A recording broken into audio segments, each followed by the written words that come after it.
안녕하세요, 여러분. 오늘은 여러분께 한 할머니의 가슴 아픈 이야기를 전해드리려 합니다.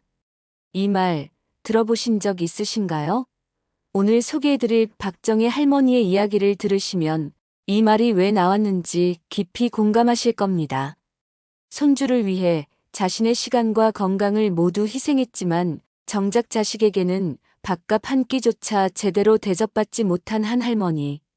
그녀가 마침내 이제 그만이라고 말하기까지의 과정, 그리고 그 후 찾아온 변화에 대해 이야기해 보겠습니다. 이 영상이 도움이 되셨다면 구독과 좋아요 부탁드립니다. 그럼 시작하겠습니다. 제 이름은 박정혜입니다. 올해 66살이고 남편과는 5년 전에 사별했습니다. 남편을 잃은 후 홀로 지내는 시간이 길어지면서 저는 조용한 일상에 익숙해져 가고 있었습니다. 아침에 일어나 혼자 밥을 먹고 텃밭을 가꾸고 가끔 동네 친구들과 수다를 떨며 시간을 보냈죠. 외롭긴 했지만 그래도 제 페이스대로 살아가는 삶이 나쁘지는 않았습니다. 그런데 2년 전 겨울 둘째 아들 민수가 결혼한 지 1년 만에 손주가 태어났습니다.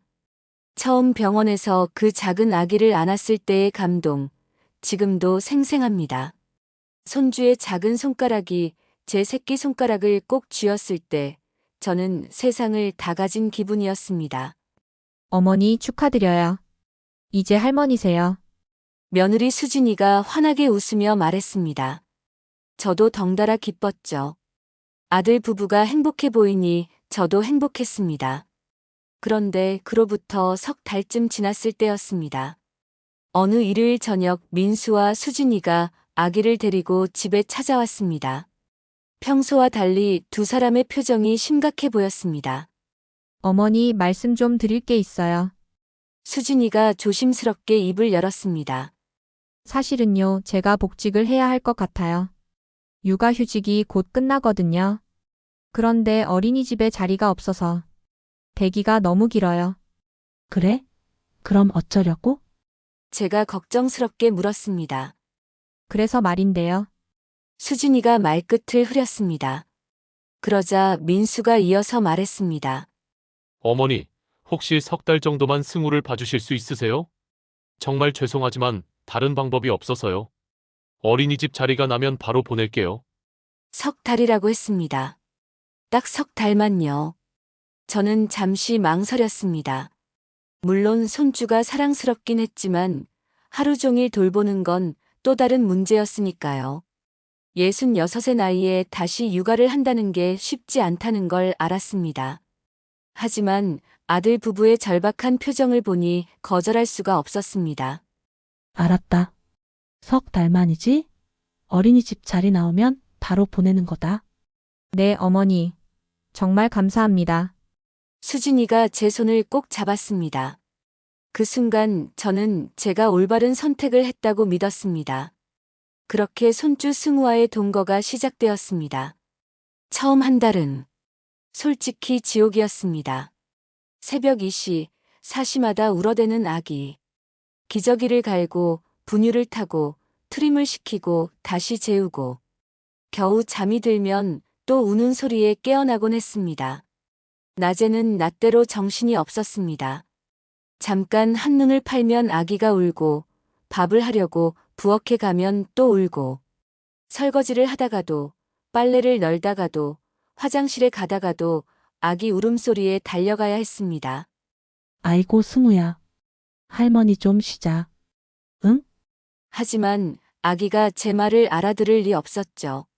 제 밥은 언제 먹었는지 기억도 안 날 정도였습니다. 김치 한 조각 라면 한 그릇으로 하루를 때우기 일쑤였습니다. 밥을 차려 먹다가도 아기가 울면 젓가락을 내려놓고 달려가야 했으니까요.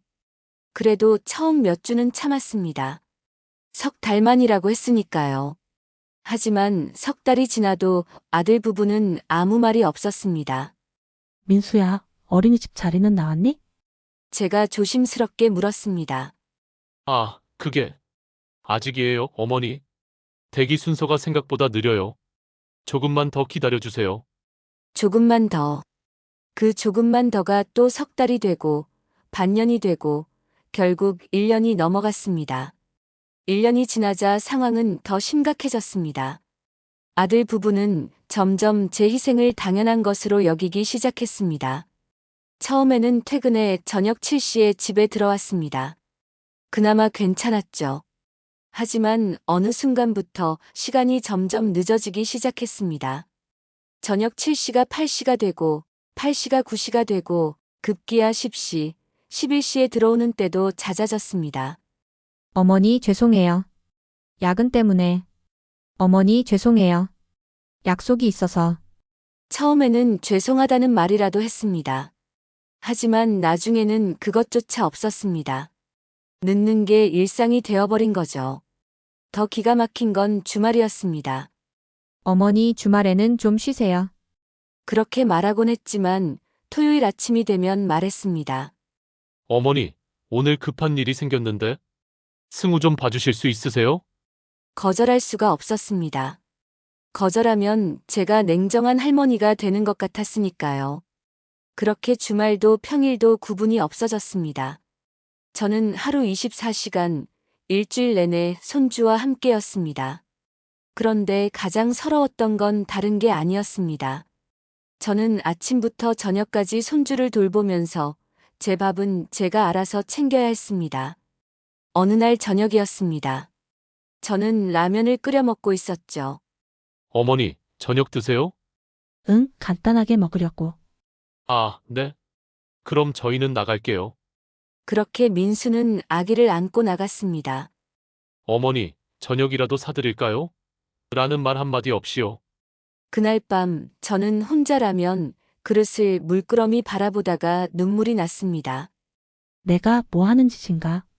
견디다 못해 저는 동네 친구들에게 하소연을 했습니다. 얘들아, 나 요즘 손주 때문에 정신이 하나도 없어. 경로당에서 만난 친구 옥분이가 물었습니다. 그래? 그럼 밥이라도 잘 챙겨주냐? 밥? 무슨 밥? 내가 내 밥 알아서 먹어야지. 그러자 친구들이 모두 놀라는 표정을 지었습니다. 뭐? 하루 종일 애 봐주는데 밥도 안 챙겨줘. 아니, 그게 말이 돼? 정혜야, 그건 좀 심한 거 아니냐? 적어도 점심이라도 사다 줘야지. 아니면 고기라도 사오든가. 친구들의 말을 들으니 제 처지가 더 서러워졌습니다. 너 그러다 쓰러지겠다. 나이가 몇인데 하루 종일 애 돌보고 밥도 제대로 못 먹고. 친구 영숙이가 걱정스럽게 말했습니다. 아니, 손주 돌봐주는 건 좋은데 최소한의 예의는 지켜야지.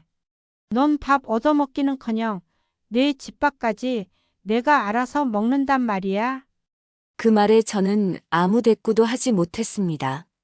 친구 말이 맞았으니까요. 정혜야, 똑똑히 말해도. 지금은 내가 괜찮아도 나중에는 후회해. 내 건강도 챙겨야 하고 내 삶도 살아야 한다고. 옥분이가 제 손을 잡으며 말했습니다. 알아. 나도 알아. 그런데 말을 어떻게 꺼내? 내가 밥 해달라고 하면 돈 받으려는 것처럼 보이잖아. 무슨 소리야? 밥 한 끼가 돈이냐? 그건 최소한의 예의지. 하루 종일 일하는 사람한테 밥 한 끼 못 챙겨주면 그게 사람이냐? 친구들의 말을 들으면서 저는 제가 얼마나 부당한 대우를 받고 있는지 깨달았습니다. 하지만 여전히 말하기가 쉽지 않았습니다. 아들 부부에게 부담을 주고 싶지 않았으니까요. 그러던 어느 날이었습니다. 아침에 일어났는데 온몸에 힘이 하나도 없었습니다. 열도 나고 머리도 지끈지끈했습니다. 감기인가? 하지만 쉴 수가 없었습니다. 아침 8시면 민수가 승우를 데려올 테니까요. 억지로 일어나 문을 열었습니다. 어머니, 오늘도 부탁드려요. 민수가 승우를 안겨주고는 급하게 나갔습니다. 제 얼굴을 제대로 보지도 않고요. 민수야, 엄마가 오늘 좀. 하지만 이미 민수는 현관문을 나서고 있었습니다. 저는 승우를 안고 거실로 들어왔습니다. 온몸이 천근만근이었습니다. 조금만 누워있자. 소파에 눕자마자 정신을 잃듯 잠이 들었습니다. 얼마나 지났을까요? 승우의 울음소리에 깼습니다. 시계를 보니 낮 12시였습니다. 아이고, 승우야. 배고프지? 온몸이 떨렸지만 일어나 분유를 탔습니다. 손이 덜덜 떨려서 물을 쏟기도 했습니다. 승우에게 분유를 먹이고 나니 정신이 혼미해졌습니다. 체온계를 재보니 39도가 넘었습니다. 이러다 큰일 나겠는데?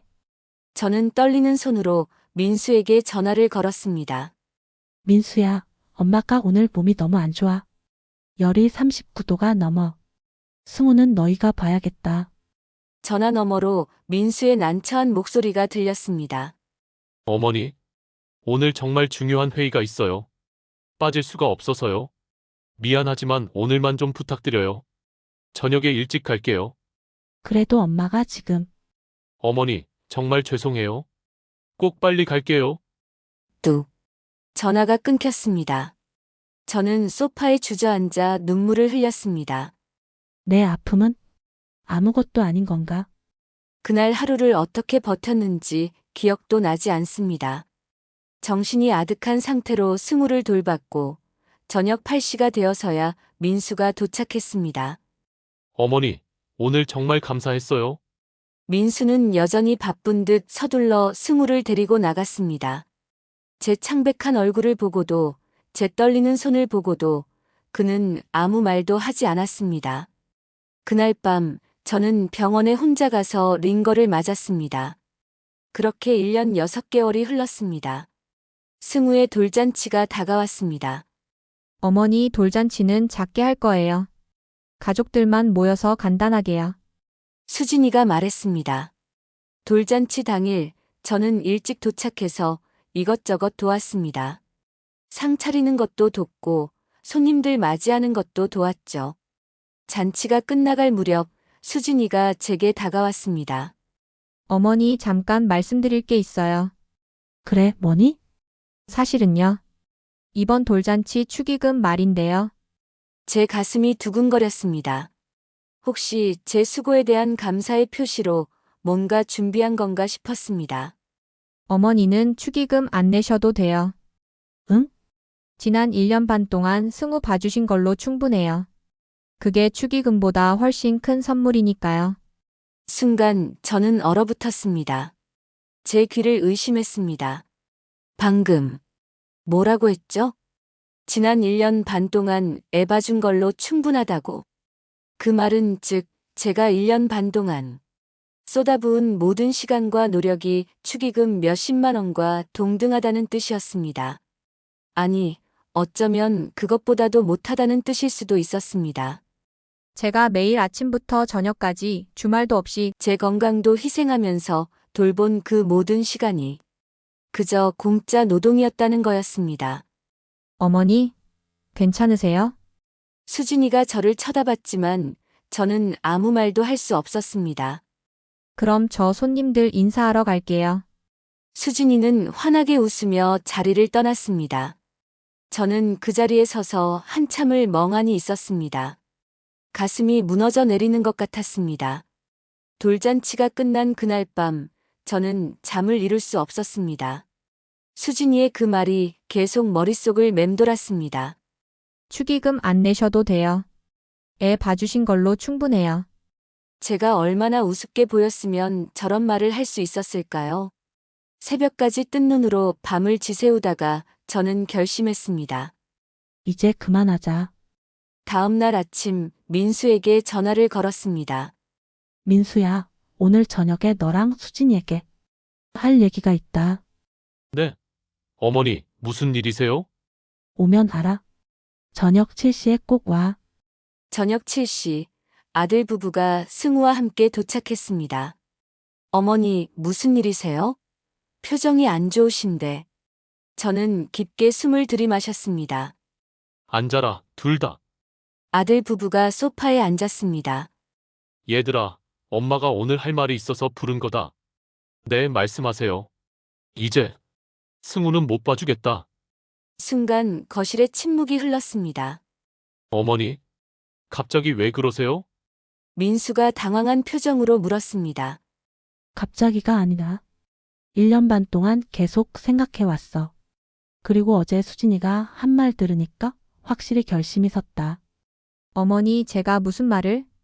수진이가 당황해하자 저는 단호하게 말했습니다. 축의금 대신 애 봐준 걸로 충분하다고 했지?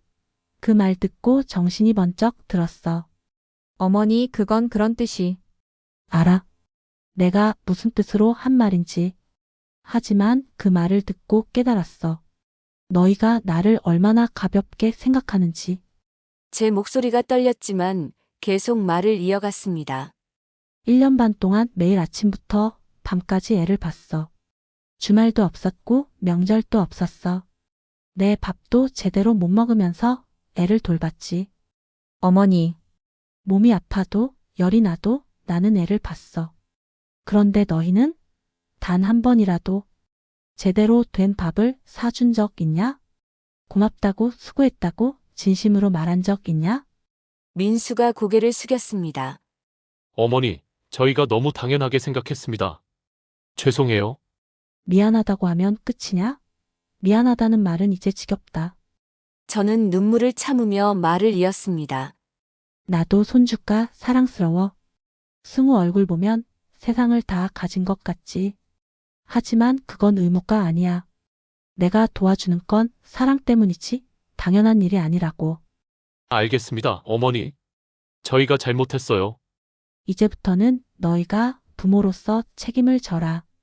어린이집을 보내든 베이비시터를 쓰든 내가 직장을 그만두든 그건 너희가 알아서 해결해야 할 일이야. 하지만 어머니, 끝이야. 다음 주에 난 내 집으로 돌아가겠다. 아들 부부는 한참을 아무 말도 하지 못했습니다. 수진이의 눈에서 눈물이 흘러내렸고 민수는 주먹을 꽉 쥔 채 고개를 숙이고 있었습니다. 어머니, 정말 죄송합니다. 저희가 너무 이기적이었습니다. 죄송합니다, 어머님. 어머님 마음 몰라드려서. 수진이도 울먹이며 말했습니다. 하지만 저는 마음을 굳게 먹었습니다. 이제 그만 일어났거라. 엄마도 이제 내 삶을 살고 싶다. 그날 이후 저는 다시 제 삶을 찾았습니다. 아침에 일어나면 더 이상 승우 울음소리를 걱정하지 않아도 됐습니다. 천천히 커피를 내려 마시고 여유롭게 아침을 먹을 수 있었죠. 텃밭에도 다시 나갔습니다. 그동안 방치했던 상추며 고추며 토마토들을 다시 가꾸기 시작했습니다. 친구들과의 시간도 늘었습니다. 경로당에서 화투도 치고 가끔은 온천 여행도 다녀왔습니다. 정혜야, 요즘 얼굴에 핏기가 돌던데. 뭐 좋은 일 있어? 옥분이가 물었습니다. 이제 내 인생 살기로 했어. 잘했어. 그게 맞는 거야. 물론 승우가 보고 싶을 때도 있었습니다. 가끔 승우 얼굴이 떠오르면 가슴 한편이 시렸죠. 하지만 후회는 없었습니다. 제 결정이 옳았다는 걸 알았으니까요. 한 달쯤 지났을 때 민수에게서 전화가 왔습니다. 어머니, 저희 어린이집 자리 구했어요. 그래, 잘 됐네. 그리고 어머니, 정말 죄송했습니다. 그동안 어머니를 너무 당연하게 생각했어요. 알겠다. 이제는 너희가 부모로서 잘 키워라. 네. 그리고 어머니, 이번 주말에 저희 집에 오시면 안 될까요? 제가 고기 구워드릴게요. 저는 잠시 생각하다가 말했습니다. 그래, 가마. 그 주말 저는 아들 집을 찾아갔습니다. 문을 열자 승우가 까르르 웃으며 저를 반겼습니다. 아이고, 우리 승우. 할머니 보고 싶었어? 승우를 안아 올리니 눈물이 날 것 같았습니다. 역시 손주는 예쁜 법이니까요. 민수는 정성껏 고기를 구웠고 수진이는 여러 반찬을 준비했습니다. 어머니 드세요. 고맙다. 식사를 하면서 민수가 조심스럽게 말했습니다. 어머니, 그동안 정말 죄송했습니다. 저희가 너무 철없었어요. 이제 알았으면 됐다. 앞으로는 달라질게요. 어머니께 부담 드리지 않을게요. 대신 민수가 잠시 말을 멈췄습니다. 가끔, 정말 가끔이요. 어머니가 괜찮으실 때만 승우 얼굴 보러 오세요. 저희가 어머니 모시러 갈게요. 저는 고개를 끄덕였습니다. 그래. 그 정도면 괜찮다. 그날 이후 우리의 관계는 조금씩 회복되기 시작했습니다. 이제 저는 의무가 아닌 사랑으로 손주를 만납니다. 한 달에 한두 번 제가 원할 때만 승우를 봅니다. 그리고 아들 부부는 이제 저를 제대로 대접합니다. 제가 방문하면 좋은 음식을 준비하고 제 건강을 먼저 챙깁니다. 무엇보다 중요한 건 저는 이제 제 삶을 살고 있다는 겁니다. 에필로그 여러분께 전하는 메시지.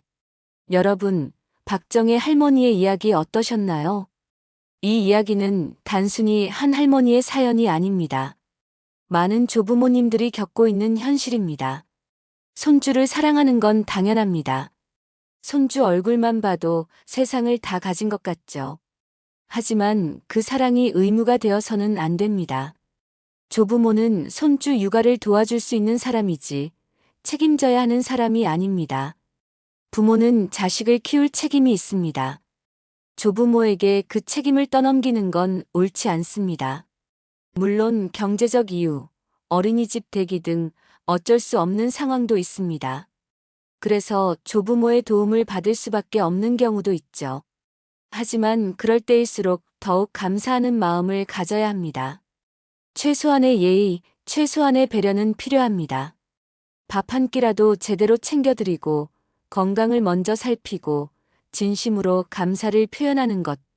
그게 그렇게 어려운 일일까요? 만약 여러분이 지금 부모님께 육아를 맡기고 있다면 오늘 당장 부모님의 얼굴을 한번 찬찬히 살펴보세요. 혹시 많이 지쳐 보이지는 않나요? 살이 많이 빠지지는 않았나요? 표정이 예전 같지 않지는 않나요? 그렇다면 오늘, 지금 당장 부모님께 전화를 걸어보세요. 엄마, 아빠, 그동안 정말 고마웠어요. 오늘 저녁은 제가 살게요. 이 한마디면 됩니다. 그리고 만약 여러분이 손주 육아로 힘들어하는 조부모라면 박정희 할머니처럼 용기를 내보세요. 이제 그만이라고 말하는 게 이기적인 게 아닙니다. 그건 여러분의 삶을 지키는 일입니다. 사랑은 소중하지만 그 사랑이 여러분을 희생시켜서는 안 됩니다. 오늘 이 영상이 많은 분들에게 위로가 되었으면 좋겠습니다. 그리고 우리 모두 가족 간의 진정한 사랑과 존중에 대해 다시 한번 생각해보는 계기가 되었으면 합니다. 긴 영상 끝까지 시청해주셔서 감사합니다. 구독과 좋아요는 큰 힘이 됩니다. 감사합니다.